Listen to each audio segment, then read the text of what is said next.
فاتحہ.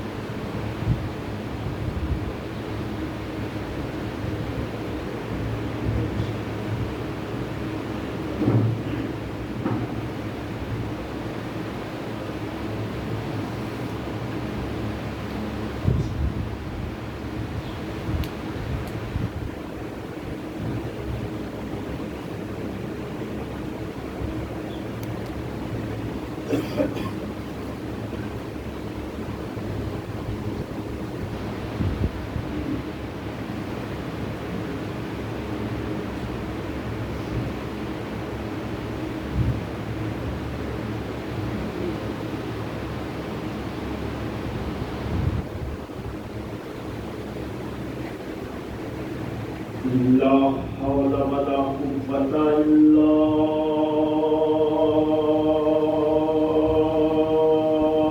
بالله العلي العظيم. حسبنا الله ونعم الوكيل. نعم المولى ونعم النصير. أعوذ بالله من الشيطان اللعين الرجيم. بسم الله الرحمن الرحيم.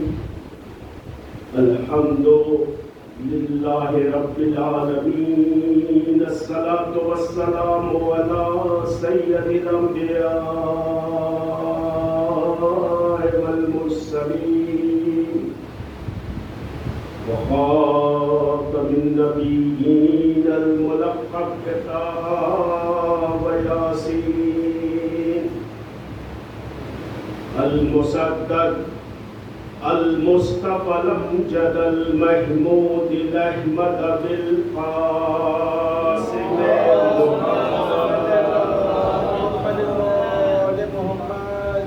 وآله الطيبين الطاهرين المعصومين المظلومين المنتجبين المنتخبين. ولعنة الله على أعدائهم وقتلتهم وغاصبي حقوقهم ومنكري فضائلهم أجمعين من الآن إلى قيام يوم الدين. أما بعد فقد قال رسول الله صلى الله عليه وآله وسلم: بسم الله الرحمن الرحيم. أولنا محمد وأوسطنا محمد وكلنا محمد. صلوات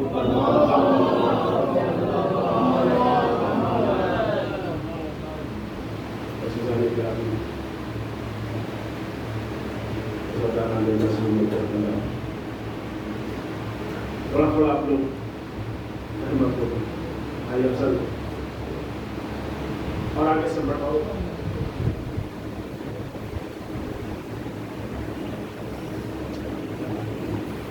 برائے خوشنودی امام زمانہ بلند ترین صلوات.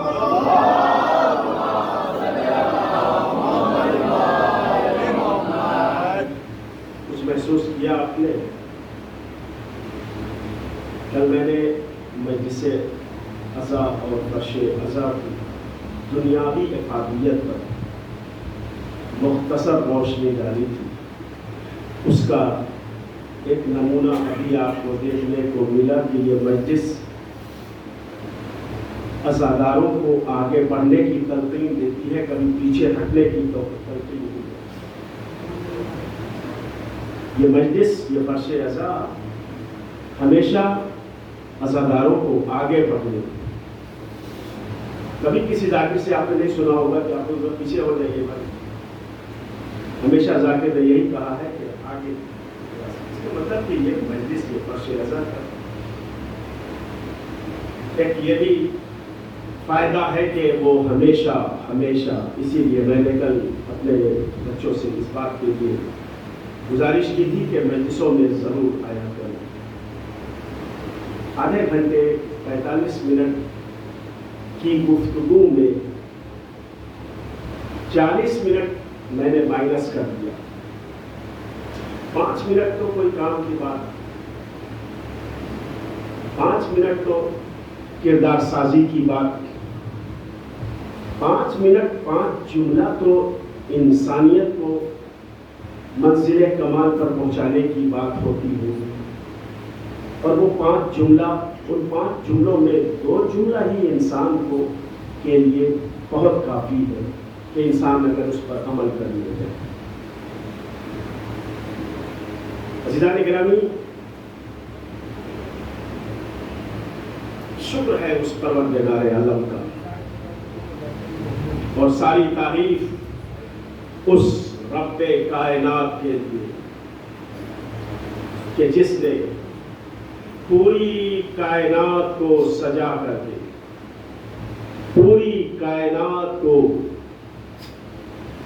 آراستہ کر کے اور ہم انسانوں کے حوالے کر دیا.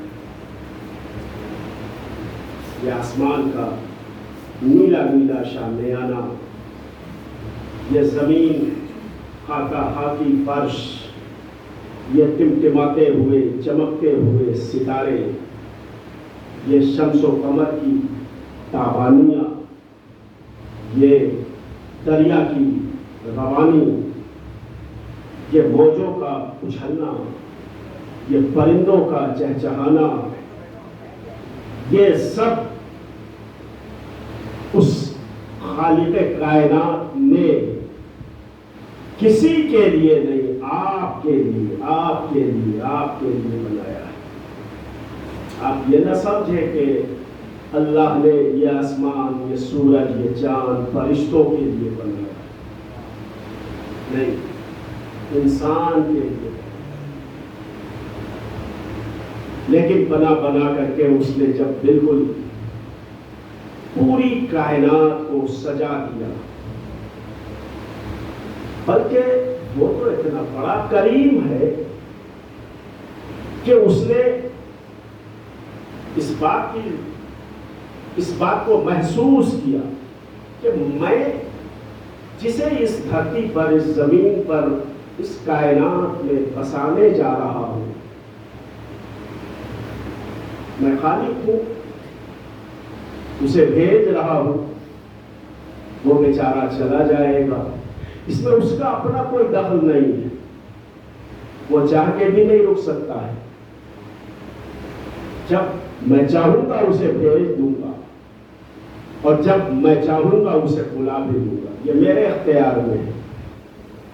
تو میں نے اسے اتنا مجبور بنا کر کے جب دنیا میں بھیجا ہے، تو اتنا تو کرم اس پر کرنا ہی پڑے گا مجھے کہ اسے جن چیزوں کی ضرورت ہے اس کے بھیجنے سے پہلے ان چیزوں کو اس کے حوالے کر دیا جائے. اب اس پروردگار نے محسوس کرنا شروع کیا. جانتا تو ہے ہی، علیم ہے نا، وہ عالم نہیں ہے، وہ علیم ہے. بلکہ یہ کہا جائے کہ عین علم ہے، اس کی ذات عین علم ہے. تو اب اس نے اب عین علم کی بنیاد کے اوپر یہ ڈیسائیڈ کیا کہ بھیج رہا ہوں. تو ظاہر سی بات ہے، میں نے اس کے وجود کے نظام کو خلق کیا ہے اور ترتیب بھی دیا ہے. کہاں پر کون سی چیزیں ہوں گی یہ میں نے رکھا ہے نا. تو اب ضرورت اس بات کی ہے کہ اسے کن کن چیزوں کی ضرورت پڑے گی. اسے سانس لینا پڑے گا، تو ہوا پہلے پیدا کر دیا. اسے پیاس بھی لگے گی، تو اس نے پانی کو پہلے بہا دیا. جتنی چیزوں کی ضرورت ایک انسان کو پڑ سکتی ہے، اللہ نے انسان کو لباس وجود سے آراستہ کرنے سے پہلے ان چیزوں کو دے دیا. انسان ہے ضرورت مند، اور اسے ضرورت ہے. دو چیزیں ہیں، ایک ضرورت ہے اور ایک ضرورت مند ہے. پانی انسان کی ضرورت ہے، انسان ضرورت مند ہے. ہوا ضرورت کا نام ہے، انسان ضرورت مند کا نام ہے. تو اس نے ضرورت مند کے وجود کو دینے سے پہلے اس نے ضرورتوں کو پورا کر دیا. یہ سب اس کی شان کرامت کا اظہار ہو رہا ہے. کتنا بڑا کریم ہے وہ پروردگار. یہ ساری چیزوں سے آراستہ کر دیا، پانی، دریا، ہوا، پہاڑ، سب کچھ. پھر اس نے دیکھا کہ نہیں، یہ انسان جو جا رہا ہے اسے تو کسی نہ کسی راستے کے بتانے والے کی بھی تو ضرورت پڑے گی. وہ ایسا تو ہو کہ جو اسے راستہ بتائے، چل کے بتائے، دیکھو ایسے چلا جاتا ہے، اس راستے پر چلا جاتا ہے، یہ راستہ تمہیں اللہ تک لے جائے گا. سلسلہ آدمیت جناب آدم سے شروع ہوا. اس سے پہلے تصور انسانیت نہیں تھا. آدم سے انسانیت اور آدمیت کا قافلہ چلا ہے. تو یہ وہاں کی بات میں عرض کر رہا ہوں کہ اس سلسلہ آدمیت کے قافلے کے چلنے سے پہلے اس نے اس بات کو محسوس کیا کہ انسانی قافلہ روانہ ہونے والا ہے، لہذا اس کے لیے ایک ہادی، ایک رہبر، ایک رہنما ہونا چاہیے. بس یہی وجہ تھی عزیزان گرامی کہ اس نے آدم کو پیدا کرنے سے پہلے پیغمبر کو پیدا کر دیا. اب یہ تو پیغمبر میں نے اپنے لفظوں میں کہہ دیا، میں یہ کہوں کہ اس نے آدم کو پیدا کرنے سے پہلے محمد کو پیدا کر دیا. یہ بات میں کسی عقیدے کی بنیاد پر نہیں کہہ رہا ہوں، یہ بات خود سرکار خاتمی مرتبت نے اس بات کا اعلان کیا کہ کن تو نبی آدم و بین الماء والطین، میں اس وقت بھی نبی تھا جب آدم آب و گل کے مراحل سے گزر رہے تھے. ضرورت ہدایت کی ضرورت مند انسان ہے. انسان ضرورت مند ہے اور ہدایت اس کی ضرورت ہے. لہذا اللہ نے ضرورتوں کو پہلے پیدا کر دیا. تو اللہ نے پیغمبر کو پہلے پیدا کر دیا. اب ایک طویل فلسفہ ہے اس میں کہ اللہ نے ان کے نور کو پھر دو حصوں میں تقسیم کیا. محمد اور علی بنے اور پھر انوار پنجتن. عزیزان گرامی، بات یہاں تک تو آ چکی ہے. مجھے آپ کی خدمت عالیہ میں بس عرض یہ کرنا ہے کہ جس حدیث مبارکہ کو میں نے سہارا لیا ہے اس وقت گفتگو کے لیے، جس کو کل بھی میں نے مختصراً پیش کیا تھا کہ سرکار پیغمبر فرماتے ہیں کہ اولنا محمد و اوسطنا محمد و کلنا و آخرنا محمد و کلنا محمد. یہ معاملہ کیا ہے؟ معاملہ صرف یہ ہے کہ منصب جتنا بلند ہوتا ہے آرڈر اتنا چھوٹا ہوتا ہے. ذرا سا اس باریکی پر اور میری محنت پر آپ تھوڑی سی توجہ کریں. منصب جتنا بلند سے بلند تر ہوتا چلا جائے گا آرڈر اتنا چھوٹا ہوتا ہے. ایک کلکٹر شہر کا مالک اعلیٰ منصب پر فائز ہے، وہ تو وہ بہت بڑا 10-20 پیج کا آرڈر نہیں نکالتا ہے. ٹریفک نظام درست کیا جائے، ایک لائٹ میں اس نے آرڈر جاری کر دیا. اب اس کے ماتحت جو لوگ ہیں، اس کے نیچے والے جو لوگ ہیں، وہ اس کی تشریح کریں گے کہ کہاں کہاں پر کیسے کیسے کس طریقے سے اس نظام کو ہمیں درست کرنا ہے. کہ اس کی تشریح وہ لوگ کریں گے، وہ کلکٹر صاحب نہیں کریں گے. یہی تو ہوتا ہے کسی بھی ڈپارٹمنٹ میں. آپ دیکھیے آج ساری دنیا کے مسلمان محرم آنے کے بعد جو ہم سے سوال کرتے ہیں، یہ علم لکھا کہاں ہے، یہ تعزیہ لکھا کہاں ہے، یہ ذوالجناح لکھا کہاں ہے، یہ ماتم لکھا کہاں ہے، یہ نوحہ لکھا کہاں ہے، یہ عزاخانوں کا سجانا یہ لکھا کہاں ہے، یہ فرش عزا کا بچھانا لکھا کہاں ہے. یہ باتیں آپ سنتے رہتے ہیں، کوئی نئی بات میں نہیں عرض کر رہا ہوں. ان کو میرا جواب یہ ہے کہ جو چیزیں لکھی ہوئی ہیں، آپ یقین دلائیں مجھے کہ جو لکھی ہوئی ہے اس پر آپ نے عمل کر لیا ہے. نہیں تو پھر اتنا جان لے عزیزان گرامی کہ یہ تعزیہ، یہ علم، یہ جلوس، یہ نوحہ، یہ ماتم، یہ فرش عزا، یہ عزاخانہ، یہ زری، یہ ممبر، یہ سب قرآن مجید میں موجود ہے. اس کے کلام میں، اس کی کتاب میں موجود ہے. کہاں لکھا ہے؟ ایک صاحب نے پوچھ لیا کہاں لکھا ہے؟ مولانا یہ آپ لوگ محرم آتا ہے اور یہ آپ لوگ سب کہیں لکھا ہوا ہے، یہ سب پرانی بات ہے، ختم کیجئے اس کو. تو میں نے کہا اچھا بھائی یہ بتاؤ مجھے کہ آج صبح کی نماز پڑھا تم نے؟ مولانا فجر کی نماز تو فرض ہے ہمارے اوپر. کتنا پڑھا؟ 2 رکعت. میں نے کہا قرآن میں کہاں پر لکھا ہوا ہے کہ فجر کی نماز 2 رکعت پڑھی جائے؟ اور 4 گھنٹے کے بعد ظہر کی بھی نماز پڑھو گے؟ کہاں پڑھیں گے؟ کہا 4 رکعت کہاں پر لکھا ہوا ہے؟ اچھا یہ بتاؤ کہ تم نے نماز پڑھنے سے پہلے وضو بھی بنایا ہوگا؟ ہاں وضو بنایا ہے میں نے. تو میں نے کہا وضو بنانے کا طریقہ قرآن میں کہاں پر لکھا ہوا ہے؟ اور نماز میں سورہ الحمد ہی پڑھنا ہے، اور پھر جھکنا ہے، اور پھر سجدے میں جانا ہے، پھر بحول اللہ کہہ کے کھڑے ہونا ہے. یہ سارا طریقہ پورے قرآن میں کہاں پر ہے؟ مجھے دکھا دو. کیا بول رہا؟ وہ لکھا نہیں ہوا ہے. اللہ نے قرآن میں صرف اقیموا الصلاۃ کہا ہے. میں نے عرض کیا جتنا بڑا منصب ہوتا ہے اتنا چھوٹا آرڈر ہوتا ہے.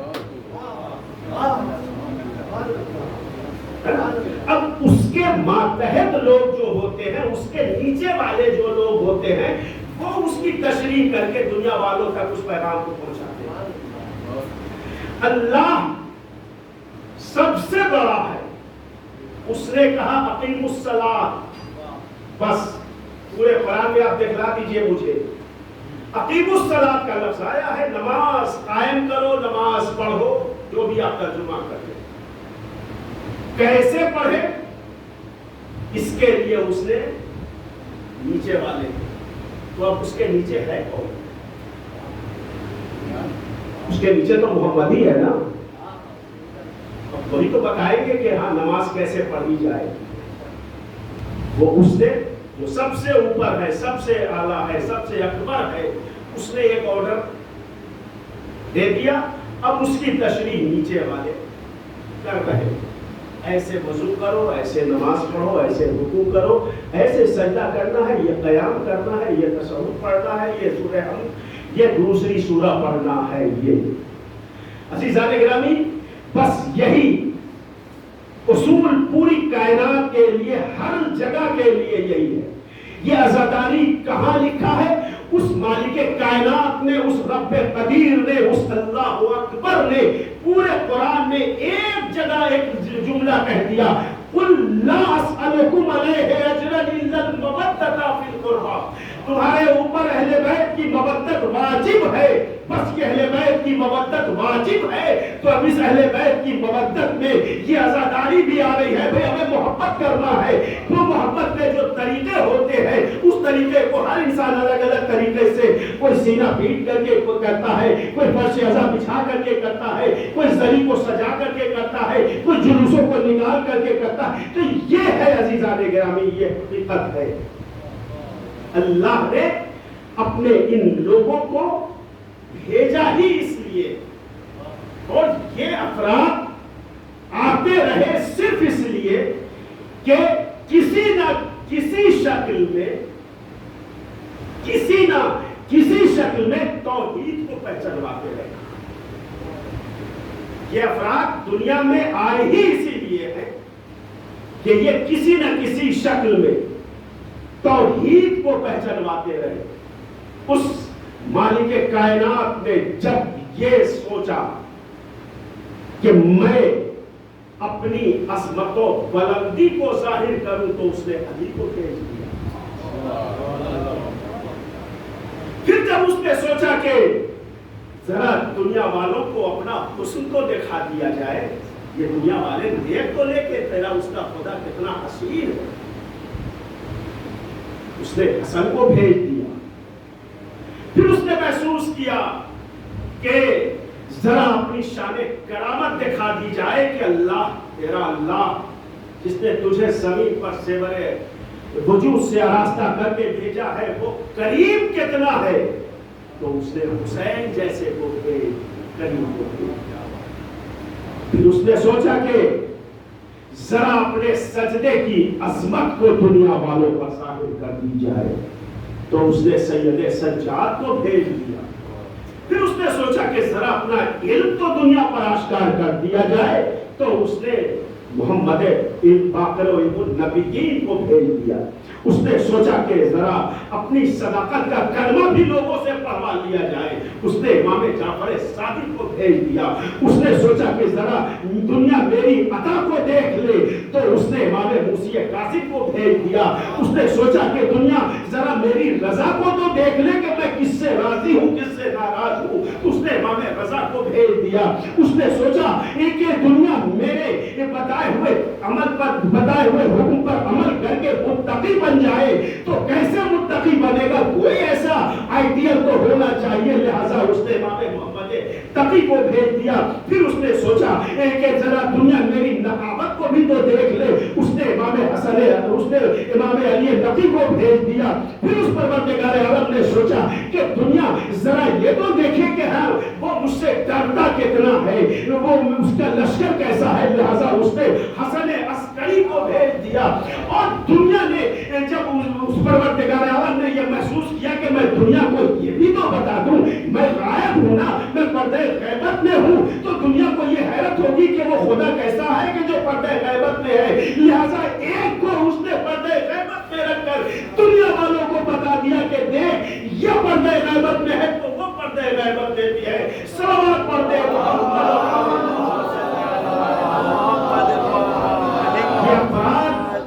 ہی اسی لیے ہے کہ پرچم توحید کو سربلند کرے۔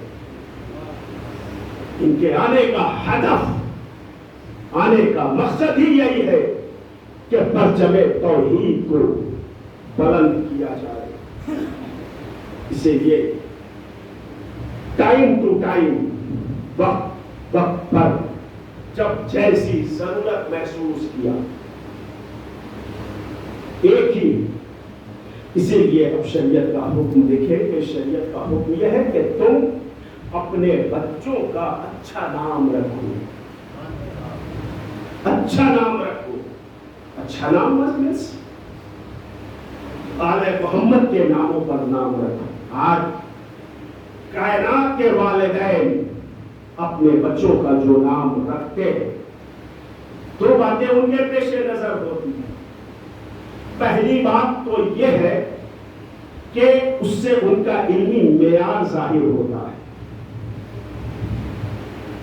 اور دوسری بات یہ ہے کہ ایسا نام رکھا جائے کہ پوری زندگی اس بچے کو اپنا مذہب بتانے کی ضرورت نہ ہو۔ نام محمد ہم نے رکھ لیا، مذہب بتانے کی ضرورت ہے کہ میں مسلمان ہوں کہ کرسچن ہوں کہ یہودی ہوں؟ نہیں، ضرورت نہیں۔ یہ دو باتیں ہر والدین کے پیش نظر ہیں، اور اگر نہیں ہے تو ہونی چاہیے کہ بچے کو اپنا مذہب بتانے کی ضرورت نہیں۔ تو کیا آل محمد نے بھی اپنے گھر کے بچوں کا نام انہی دونوں معیار کے لیے رکھا؟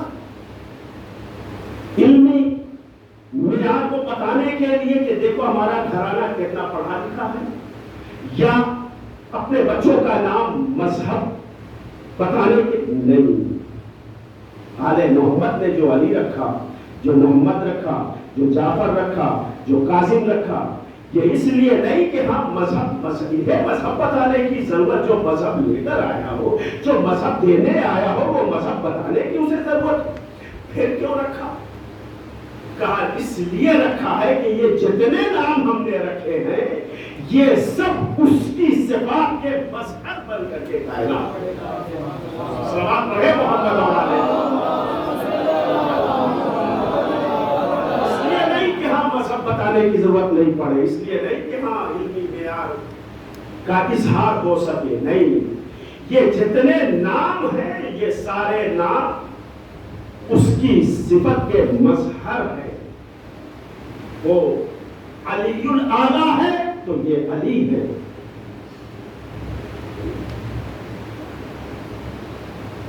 عزیزان گرامی، پیغمبر اسلام کے پاس چھٹے امام کے پاس ایک سوال پڑھے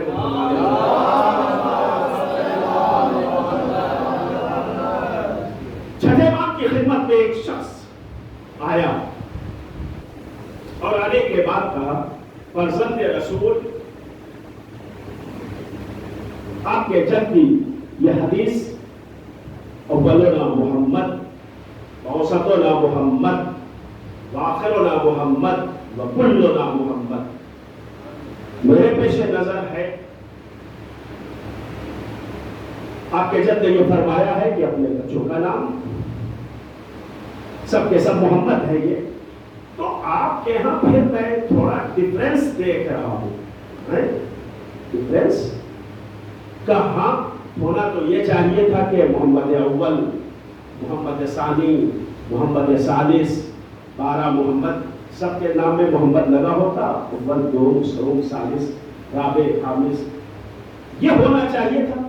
لیکن میں نے دیکھا کہ کسی کا نام علی ہے، کسی کا نام جعفر ہے، کسی کا نام قاسم ہے، کسی کا نام تقی ہے۔ یہ کنٹراڈکشن اور تمہارے آپ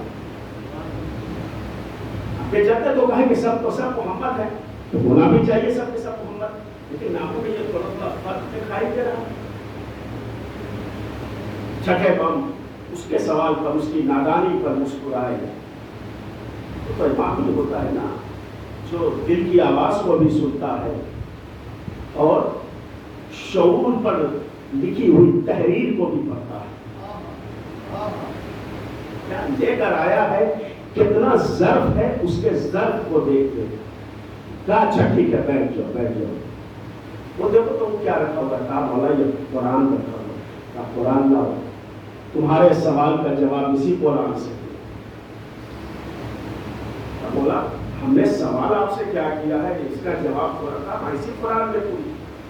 قرآن نکالو، قرآن اس نے اٹھایا، اٹھانے کے بعد کہا قرآن کو کھولو، ایک صفحہ پلٹو، اس نے صفحے کو پلٹا، کہا کیا لکھا ہوا ہے، کہا سورہ یاسین، کہا اور پلٹو، کہا سورہ مزمل، کہا اور پلٹو، کہا سورہ ہود، کہا اور پلٹو، کہا سورہ تغابن، کہا اور پلٹو، کہا سورہ واقعہ، کہا اور پلٹو، کہا سورہ الحمد۔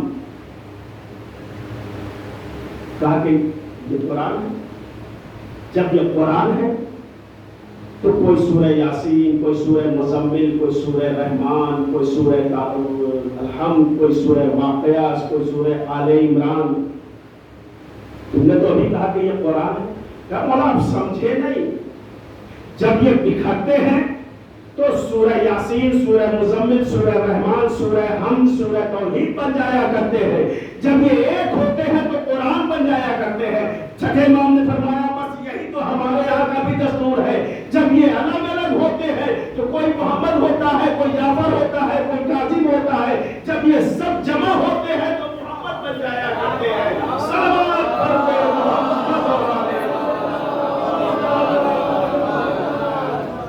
سب جمع ہوتے ہیں تو سب کو ایک جگہ کر دو محمد ہو جائیں گے, الگ الگ کر دو تو جعفر ہو جائیں گے, کاظم ہو جائیں گے, علی تقی ہو جائیں گے, محمد تقی ہو جائیں گے, حسن عسکری ہو جائیں گے. تمہیں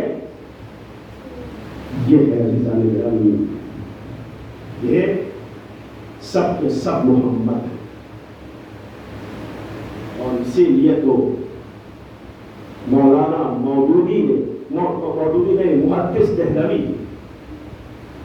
شاہ محدث دہلوی تاریخ اسلام کا ایک بڑا نام ہے جو محدث کی فہرست میں آتا ہے. بہت بڑا نام ہے. آپ کسی سے بھی پوچھ لیجئے گا پورے عالم اسلام میں شاہ محدث دہلوی کا ایک بڑا نام ہے. میں نے کہا کہ یہ سب کے سب برابر ہے, اس گھر کے سب کے سب محمد ہے. اس نے لکھا, محدث دہلوی نے اپنی کتاب میں لکھا کہ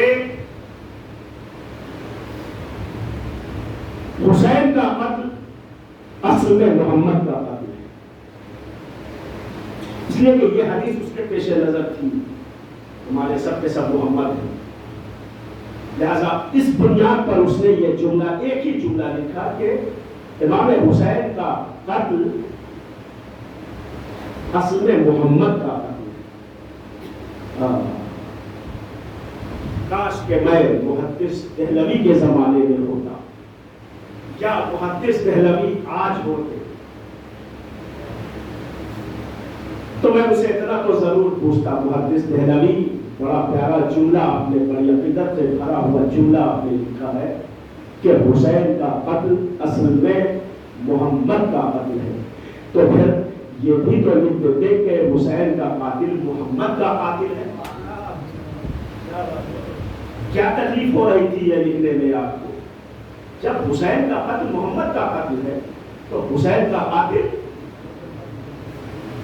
جب محمد کا قاتل ہوا تو پھر ذاکر نائک نے یہ کیوں کہا کہ رضی اللہ عنہ, یہ رضی اللہ عنہ کہہ کر اس نے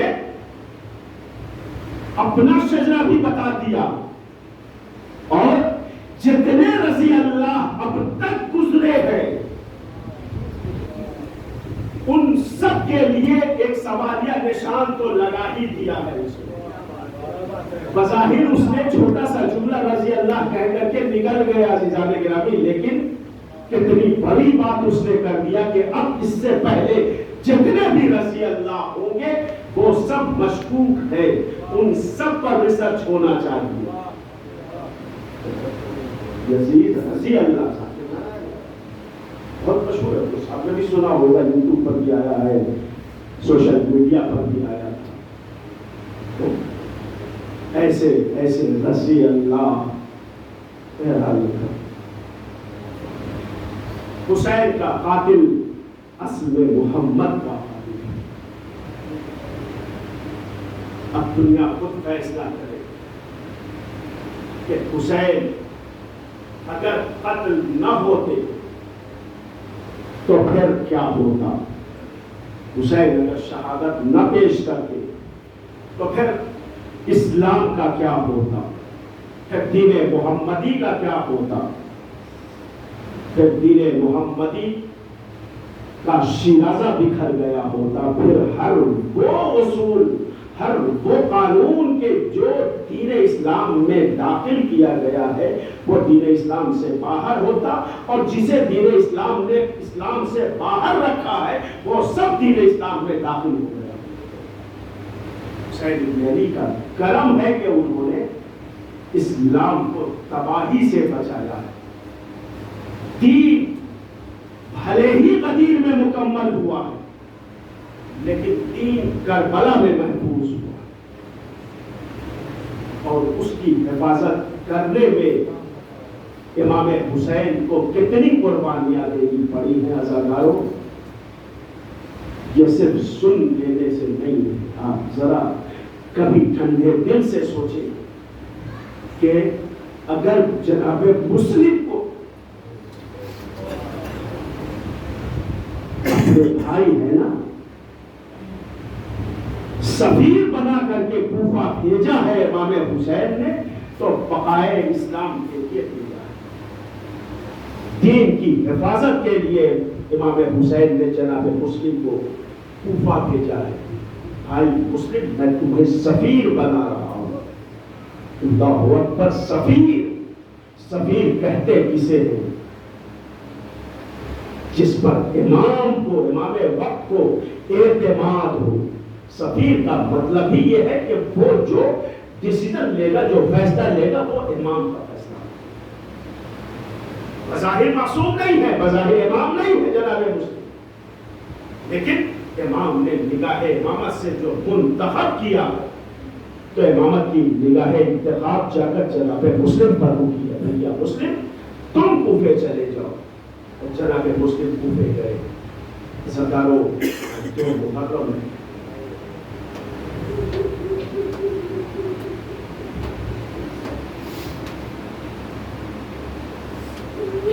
جناب مسلم کی پوری شہادت ہوئی۔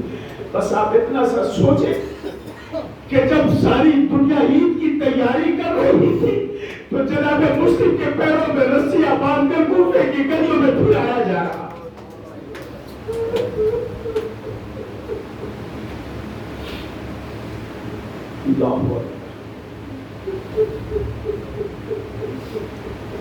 یہی وجہ ہے کہ جب کوفے کے قریب پہنچے ہیں، امام کا قافلہ، مدینے سے چلا ہوا قافلہ کوفے کے قریب پہنچا ہے، اور اس وقت جناب مسلم کو دارالامارہ پر لے جایا گیا تھا۔ وہی وہ وقت تھا کہ جب جناب مسلم کو دارالامارہ پر سرطن سے جدا کرنے کے لیے لے جایا گیا تھا۔ دارالامارہ پر جناب مسلم آواز دی، السلام علیکہ یا ابا عبداللہ الحسین۔ یہ آواز فضا میں ٹکراتی ہوئی امام حسین کے کانوں تک پہنچی اور ادھر جناب زینب کے کانوں میں پہنچی۔ امام نے ایک مرتبہ غور سے دیکھا، آواز دی، وعلیکم السلام یا اخی مسلم، تم پر بھی میرا سلام ہو۔ عزادارو، پہلو میں غازی جناب عباس کھڑے تھے۔ آقا یہ کس کی آواز تھی؟ آپ نے کس کے سلام کا جواب دیا؟ امام نے کہا، بھائی عباس کیا پوچھتا ہے؟ یہ میرے بھائی، تمہارے بھائی جناب مسلم کی آواز جس نے مجھے سلام کیا ہے۔ کہا آقا ذرا مسلم کی خیریت بتا دے، ذرا مسلم کو مجھے دکھا دے۔ کہا مسلم کو دیکھنا چاہتا ہے؟ کہا ہاں دیکھنا چاہتا ہوں۔ ایک مرتبہ امام نے اجازت امامت سے جناب عباس کے چہرے پر ہاتھ پھیرا۔ عباس کیا دیکھ رہے ہو؟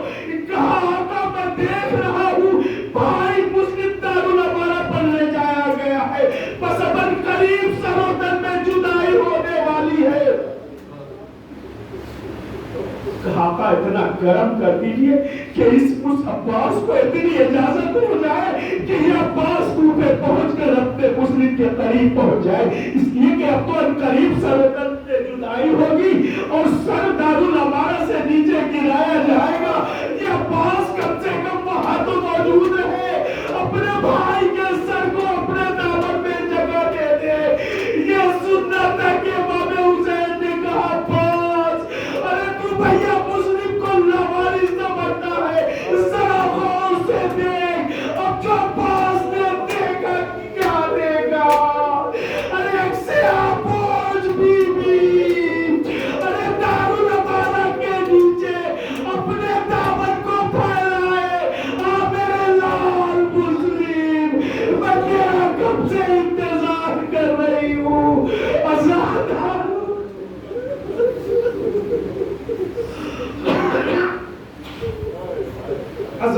ہمارے مظلوم کربلا جناب مسلم کو شہید کیا گیا، جناب مسلم کے پیروں میں رسیاں ڈال کر کوفے کے بازاروں میں بلایا گیا۔ جناب مسلم جب کوفہ آئے تھے تو تنہا نہیں تھے، دو چھوٹے چھوٹے نوجوان تو پھول سے بچے جناب مسلم کے ساتھ تھے۔ بابا کی شہادت کے بعد وہ دونوں بچے بچھڑ گئے۔ نیا شہر رات کا ڈراؤنا منظر تھا، دونوں بچے ارے بچھڑ گئے بابا سے، سہمے سہمے بچے ارے ایک چکر سے گزر رہے تھے، رات ہو گئی، درخت کے اوپر چڑھ کر بیٹھ گئے۔ صبح کو ایک بی آئی پانی بھرنے، ارے چاند سا چہرہ پانی میں دکھائی دیا۔ دونوں بچوں کو بلایا، پیار کیا، گھر لے کر آئی۔ بچوں تم کون ہو؟ کہا میں اگر آباد دو تو بتا دوں میں مسلم کا پیسر ہوں، میں پیسرانے مسلم ہوں، پرایا دیش ہے، یا میرا کوئی نہیں۔ ارے اس بیوی کے دل میں کی محبت تھی۔ دونوں بچوں کو منہ دھلایا، کھانا رکھا، لیکن وہ سہمے سہمے بچے ارے باپ کا غم سر پر لیے، ارے وہ کھانا کیوں کر کھاتے۔ ادھر حارث ملعون کو پتا چل گیا دونوں بچے ہمارے ہی گھر میں چھپے ہیں۔ تلاش کرتے کرتے جب حارث ملعون ارے گھر میں آیا، سانس کی تسبیح کی آواز سنائی دی۔ دونوں معصوم بچے تسبیح پروردگار کر رہے تھے۔ جب تسبیح کی آواز سنائی دی، حارث ملعون گھسنے میں گیا، دونوں بچوں کے زلفوں کو تھاما، ایک ستون میں باندھ دیا، صبح میں تم دونوں کو قتل کر دیا جائے گا۔ دونوں بچے بڑی معصومیت کے ساتھ ایک بھائی کو تکتا رہا، بھیا اب کیا ہوگا، صبح ہم قتل کر دیے جائیں گے۔ المختصر صبح ہوئی، حارث ملعون دونوں بچوں کو دیر فرات پر لے کر آیا۔ عزادارو خدا آپ کو کربلا معلیٰ کی زیارت نصیب کرائے۔ آپ دیکھیں وہ دونوں بچوں کا جو روزہ بنا ہے، وہ بالکل ویرانے میں شہر سے بہت دور۔ ارے وہ حارث ملعون لے کر گیا، پوچھا یہ بتاؤ کہ تم میں بڑا کون ہے؟ ابراہیم نے کہا میں بڑا ہوں، کہا چھوٹا میں ہوں، کہا چاہیے بتاؤ کہ تم دونوں میں پہلے کون قتل ہونا چاہے گا؟ بڑے بھائی نے کہا مجھے پہلے قتل کر دے، چھوٹے نے کہا نہیں نہیں پہلے مجھے قتل کر دے۔ بالآخر ارے یہ فیصلہ ہوا کہ بڑے کو قتل کر دیا گیا، سر تک سے جدا کر کے نہر میں ڈالا گیا۔ ارے لاشا سطح پر ٹھہرا رہا۔ جب دوسرے بھائی کو قتل کیا گیا، دونوں بھائی کو نہر میں ڈالا گیا، دونوں بھائی بغلگیر ہو کر۔ اللہ کسی کو اتنا مظلوم نہ بنائے، نہ باپ کا سایہ باقی رہا، نہ ماں موجود تھی۔ عزاداروں بچے جب پریشان ہوتے ہیں تو اکثر پہلے اپنی ماں کو یاد کرتے ہیں۔ ارے دونوں بچوں نے ماں کو یاد کیا ہوگا، ابا پردیس میں قتل کیے جا رہے ہیں۔ دونوں بھائی پونگیر ہو کر راہی عدم کے مسافر بن گئے۔ السلام علیکم۔ صنم